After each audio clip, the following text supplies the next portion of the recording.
Berapa ramai yang keluar belajar engineering tahu buat kereta sendiri. Formula One. Berapa ramai? Dia sampai jadi profesor. Susah cerita nak buat kereta. Nak suruh buat ball bearing tu pun tak tahu. Nak suruh buat kereta. Nak Formula One. Mana yang dia ajar? Apa benda yang dia ajar? Orang yang belajar IT, computer science dan sebagainya. Suruh buat satu lagi sistem.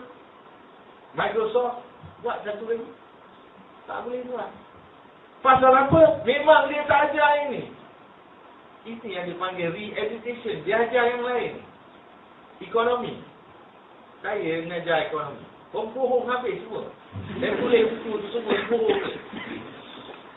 Saya dedahkan balik rahsia kononnya profesor-profesor. Sebab saya tanya dia, kenapa you buat susah sangat orang faham ni?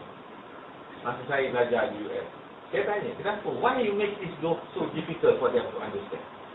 Why you use the languages that is not normal, not norm to people? So ambiguous, so bombastic. Kenapa kataan-kataan yang ni apa you tulis ni? Kata apa? Dia kata apa? Apa jawapan? This is our bread and butter. Kalau kita buat senang, semua orang jadi profesor. Make it difficult. So that you have difficult in learning it. And apa gunanya? What's the point? Apa tujuannya? Tak ada tujuan apa. Bagi dua mereka, teruskan dengan mengingati bahawa inilah ilmu kononnya. Dan kata ini bukan. Saya kata ini bukan yang patutnya orang tahu. Betul lah, tapi kita bagi diorang seronok. Make them feel that this is the best thing to do. Bagi diorang kata, inilah yang sehebat ni. Ilmu yang patut diorang pun diorang pergi kelas. Bagai nak elak diorang pun baca, hafal. Medical, for example, medicine, lawyer, law. Siapa yang ambil law tadi? Kalau ada.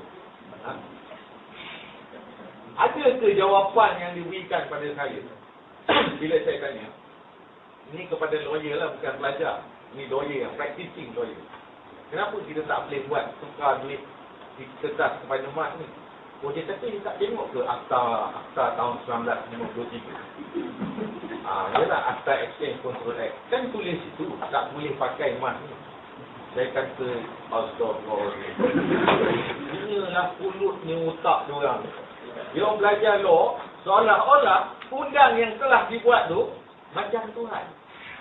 Undang-undang tak boleh buat apa ni. Sembah tak sembah.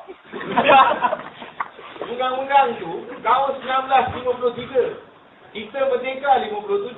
Pakai lagi yang British punya. Asalkan tak ada elok je boleh pakai. Jangan buat-buat. Saya kata kenapa you taksub sangat dengan undang-undang ni? Kenapa tak didik ahli parlimen tu supaya tukar? Ini undang-undang lama. Boleh tukar. Dia pula tanya. Lawyer tanya kita pula boleh tukar tak boleh tukar. Dia yang rangka benda-benda. This is what I mean by re-education. Siapa yang rancang ni? Dia dah buat rancangan. Kalau tak, susah dia nak takdir punya. Macam mana dia nak kontrol kita? Sebab tu sekarang ni 80% emas yang ada daripada dulu sampai sekarang, daripada zaman Firaun lagi, yang tak kena hilang tu, cuma bentuk je dah berbeza. Mana pergi semua tu? Semua ada di tanah Israel. Pasal apa dia Israel? Pasal Nabi Isa di mana? Palestin. Dajjal dia ingat nak perintah kat mana? Situlah juga. Jadi situlah dia akan kontrol. Dan situ yang dia letak emas-emas semua. Supaya mudah untuk dia kawal. Sekarang ni, kita yang duk simpan kertas lambat-lambat ni, terlopong lah nanti. Bila dia kata, kertas ni semua tak laku. Habis kita nak buat apa bila dia kata tak laku? Menangis tak berlaku. Apakah perkara itu tak pernah ditunjukkan kepada kita? Allah dah tunjukkan. Peristiwa begini dah berlaku. Dunia sekarang macam tadi gambar yang orang pegang sepikul duit tadi tu. Itu di Zimbabwe tahun lepas. Itu gaji dia sebulan. Bulan gaji pikul duit orang ni. Tahu duit tu kat mana nilai dia? Duit tu tak boleh tukar. Dia pergi letak timbang. Yang ditimbang adalah berat kertas tu. satu kilo 5 sen. Yang tadi tu dia timbang 5 kilo. So berapa dia dapat? 25 sen.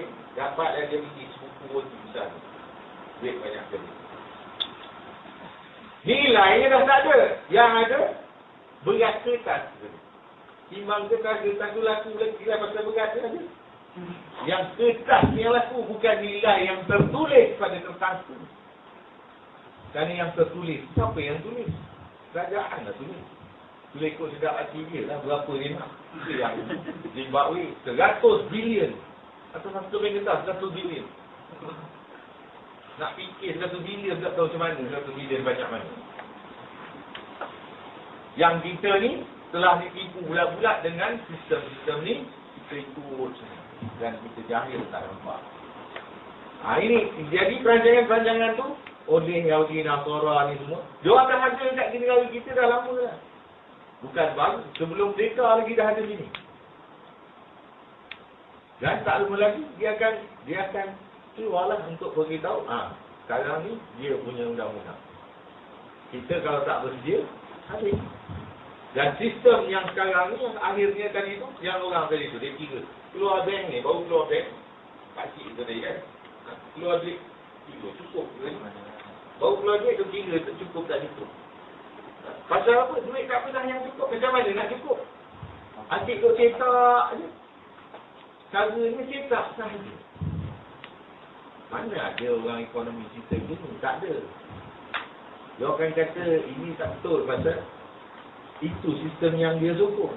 Yang dia agung-agungkan. Bila dia agung-agungkan sistem tu, macam mana kita ni nak tahu bahawa itu sebenarnya tak betul? Dan kita lahir dalam sistem tu.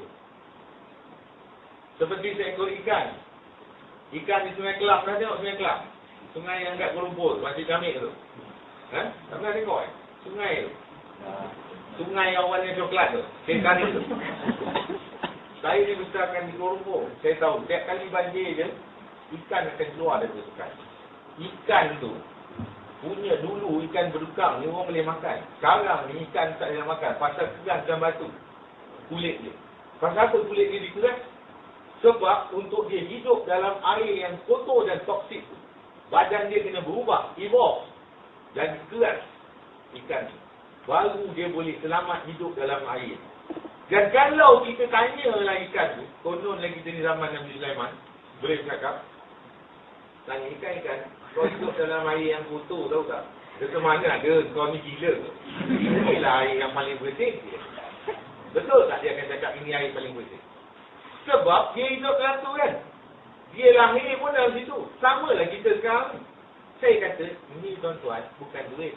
Kau gila. Kau datang dari mana? Planet apa? Ini bumi bang, oi bang. Ini bumi. Semua orang pakai duit ni bang. Semua orang pakai duit ni. Abang kata ni bukan duit. Nak kena cek dulu otak. Saya kata tak. Sama macam ikan tadi.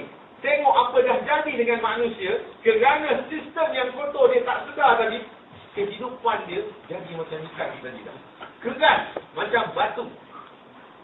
Kita semua yang hidup sekarang ni semua very individualistic. Jadi keras juga. Kerana kita nak melalui kehidupan yang kotor yang kita sekarang lalui sekarang. Penuh dengan dosa dan sebagainya. Sebab tu kita jadi keras. Susah nak faham. Yang jadi ganas. Yang bunuh budak. Tendang. Tendang budak tu ada ke letak bola atas kepala budak tu tendang. Yang sampai habis budak yang meninggal tu, budak 3 tahun, mana dia punya otak dia letak? Kenapa manusia sampai jadi macam? Kenapa manusia bersifat sebagai haiwan dah sekarang? Macam ikan tadi lah. Saya pergi tunggulah kat Kuala Lumpur tu sekarang yang musim hujan ni, tengok air naik je, ikan akan ada kat tepi. Pergi ambil seekor ikan. You gempuk kat dinding tu, ikan tu elok lagi. Keras bukan main lagi.